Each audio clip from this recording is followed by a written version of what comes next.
नमस्कार, मी प्राध्यापक मनीषा राऊत. आज आपण फकीर पाशा मेहबूब शहाजिंदे शहाजिंदे या कवीची समाधान ही कविता पाहणार आहोत. कवी तसे विद्रोहवादी आहे.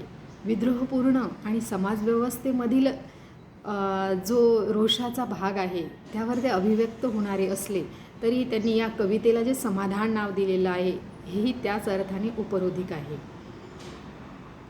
जन्म त्यांचा सास्तूर उस्मानाबाद जिल्ह्यातील आहे आणि महाराष्ट्रातील ते नामवंत कवी आहे. प्रस्थापित कवितांच्या वाटेनं न जाता त्यांची कविता ही नवी बाट धुंडाळत पुढे आलेली आहे. त्यांनी अनेक कथा, कादंबरी व काव्यसंग्रह लिहिलेले आहेत. त्याचप्रमाणे इतर त्यांच्या ग्रंथसंपदासुद्धा आहेत. अनेक पुरस्काराने त्यांना सन्मानित करण्यात आलेलं आहे. आदम या त्यांच्या काव्यसंग्रहातून प्रस्तुत समाधान ही कविता घेतलेली आहे. या कवितेमध्ये कवी भाव व्यक्त करत आहेत की शेतकऱ्यांची मुलं राजकारणात गेली. शेतकऱ्यांची मुलं राजकारणात गेली म्हणून परिस्थिती बदलली नाही, राजकारण बदललं नाही, लोकशाही बदलली नाही आणि शेतकऱ्यांची परिस्थितीही बदलली नाही. केवळ मुलं राजकारणात गेली एवढं एकच समाधान प्राप्त झालं. बघा कवी काय म्हणतायत कवितेत. हिंदुस्थानातील शेतकरी कुटुंबात 2 मुलं जन्माला आली. हिंदुस्थानातील शेतकरी कुटुंबात 2 मुलं जन्माला आली. ही मुलं शेती न करता शाळेत गेली. शिकता शिकता शेतीवर न बोलता राजकारणावर बोलू लागली. आता हिंदुस्थानातील शेतकरी कुटुंबात ही जन्माला आलेली 2 मुलं कोण आहेत ही तुम्हाला शोधायचं आहे, की जे शेतकरी कुटुंबामधून राजकारणात गेली आणि आज खूप मोठ्या पदावरती विराजमान आहे. राजकारणाची एक महत्त्वपूर्ण भूमिका ते आज बजावत आहेत. परंतु खरंच या मुलांनी शेतकऱ्यांबद्दल काय केलं आहे हा प्रश्नही तुमच्या मनामध्ये नक्कीच उपस्थित होईल. मग ही शेतकऱ्याची मुलं शेती न करता शाळेत गेलेली आहे आणि शेतीवर न बोलता राजकारणावर बोलू लागली आहेत आणि ही राजकारणावर बोलू लागल्यानंतर आपोआपच त्यांना काय झालेलं आहे तर राजकारणात संधी मिळालेली आहे. बोलता बोलता सरळ राजकारणात पडली. पडता पडता त्यांना खुर्चीने आधार दिला. मग ही मुलं राजकारणात नुसती पडलीच नाही तर त्यांचं नशीब चांगलं बलवत्तर होतं. या गरीब मायबाप शेतकरी जनतेने त्यांना आधार दिला आणि त्यांना खुर्ची प्राप्त करून दिली आणि मग ही मुलं राजकारणावर बोलणारी मुलं नेते झाले, पुढारी झाले, आमदार खासदार झाले, मोठमोठ्या पदांवर गेले, वेगवेगळ्या पक्षांशी सहमत झाले आणि मग या मुलांच्या हाती सत्ता आलेली आहे. मग बोलता बोलता सरळ राजकारणात पडली. पडता पडता त्यांना खुर्चीने आधार दिला. खुर्ची हाती लागताच ते बळकट झाले आणि जिथे सत्ता येते तिथे ती व्यक्ती बलशाली झाल्याशिवाय राहत नाही. अशा प्रकारे खुर्ची सांभाळतानाच त्यांचे काळ्याचे पांढरे झाले. मग आता जी सत्ता हाती आलेली आहे हे टिकवून ठेवणं त्यांना गरजेचं आहे.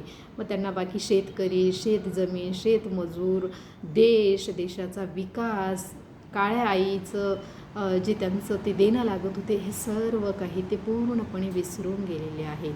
ते केवळ आता खुर्चीचं देणं लागतात, ते केवळ राजकारणाचं देणं लागतात. आज एक बोललेलं उद्या विसरून जाऊन त्यांना परवाला तिसरंच काही बोलायचं असतं, जेणेकरून त्यांची खुर्ची त्यांच्या ताब्यात राहील आणि या खुर्चीला ते लोंबकाळून राहिलेले आहेत. ही खुर्चीच त्यांचं सर्वस्व झालेली आहे. बाकी तत्त्व, समाज, जीवन जाणीवा हे सर्व त्यांनी बाजूला सारलेले आहेत आणि यातच ते काळ्याचे पांढरे झाले आहेत. याचाच अर्थ असा होतो की यामध्येच त्यांना वृद्धत्व आलेलं आहे. जे अगदी तरुण मुलं होती जी राजकारणात गेलेली होती आणि या शेतकऱ्यांच्या आधारावरती जी मोठी झालेली होती, तो शेतकरी आज गळफास घेत आहे तरीसुद्धा या मुलांना त्याचं काहीही सोयीसुतूक नाही. कारण ती मुलं आता शेतकरी राहिलेली नाहीत तर ते पूर्णपणे आता राजकारणी झालेले आहेत. पूर्णपणे ती आता पांढरपेशी झालेली आहेत. त्यामुळे या काळ्या मातीत राबणाऱ्या शेतमजुराचं, शेतकऱ्याचं दुःख ते जाणू शकत नाहीत. त्यांचा पूर्ण वेळ त्यांची खुर्ची सांभाळण्यात जात आहे. तरीही ते शब्दांसह खुर्च्यांना लोंबकाळत राहिले. तेव्हा म्हणजे काळ्याचे पांढरे झाले, वयोवृद्ध झाले, राजकारणही सोडण्याची वेळ आलेली आहे. नोकरीतून रिटायरमेंट व्हावं लागतं.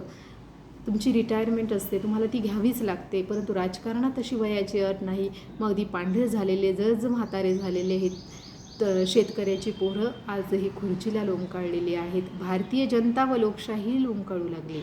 मग ही मुलं या खुर्च्यांना लोंबकाळून असल्यामुळे भारतीय जनता आणि लोकशाहीसुद्धा अशाच पद्धतीने असह्य झालेली आहे. आणि तीसुद्धा मग या मुलांच्या किंवा हा जो नेत्यांचा एक राजकीय पक्षांचा जो एक वर्ग आहे, जो समूह आहे, त्यामध्ये ती भरडली जात आहे. देश लोंबकाळताना समाधान एवढेच की. आणि मग हे सर्व परिस्थिती जर या समाजामध्ये, या राष्ट्रामध्ये निर्माण झाली आहे, तर देश प्रगती करूच शकणार नाही. आपण अधोगतीकडेच वाटचाल करणार आहोत, हे स्पष्ट आहे. आणि ते चित्र आपल्याला आज दिसत आहे. एका बाजूने प्रगती दिसते, परंतु दुसरीकडे लगेच अंधकार दिसून येतो. शेतकऱ्यांचं गळफास घेण्याचं प्रमाण, शेतकऱ्यांच्या आत्महत्येचं प्रमाण हे दिवसेंदिवस वाढत आहे. मग या शेतकऱ्यांची मुलं राजकारणात आहे, शेतकऱ्याची मुलं उच्च पदावरती आहेत. याचा कवी विरोधाभास या ठिकाणी दाखवून देतात की त्यांचं त्या पदावर असणं काही अर्थपूर्ण आहे का, तर मुळीच नाही. फक्त समाधान एवढं मानावं लागत आहे की ही मुलं राजकारणात गेली, यांना खुर्ची मिळाली, या शेतकऱ्यांची पोरं या उच्च पदापर्यंत पोचली. त्याचा फायदा मात्र गरीब आम सर्वसामान्य शेतकऱ्यांना काहीही झालेला दिसून येत नाही. अशा प्रकारची एक शोकांतिका कवी या कवितेतून व्यक्त करतात. आणि हे समाजातील सत्य परिस्थिती आहे. अगदी वास्तवावर कवीने या कवितेच्या माध्यमातून बोट ठेवण्याचा प्रयत्न केलेला आहे. अशा प्रकारे या कवितेचा सारार्थ आपल्याला बघता येईल. धन्यवाद.